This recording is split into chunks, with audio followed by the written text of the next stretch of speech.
এক ভাই লিখেছেন, উনি মাহফিলে আছেন। আসসালামু আলাইকুম রহমতুল্লাহ। প্রিয় হুজুর, আমি আপনার আলোচনা প্রতিদিন শুনি। আমি একটা খারাপ গুনাহে লিপ্ত হয়ে গেছি। আমি জানতে চাই সেই গুনাহ থেকে বাঁচার উপায় কি। আমার যুবক ভাই, গুনাহ থেকে বাঁচার জন্য যেই থিওরি আমি অ্যাপ্লাই করি, চাইলে আপনি করে দেখতে পারেন।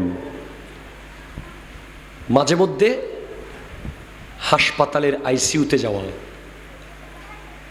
কথা কি বুঝেছেন? কোথায় যেতে হবে?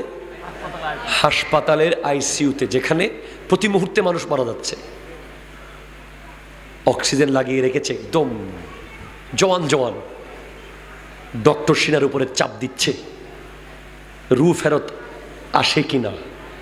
শেষে স্ক্রিন সোজা হয়ে যাচ্ছে আস্তে আস্তে। আওয়াজ এতক্ষণ এক টাইপের হয়েছে, এখন সোজা হয়ে গেছে।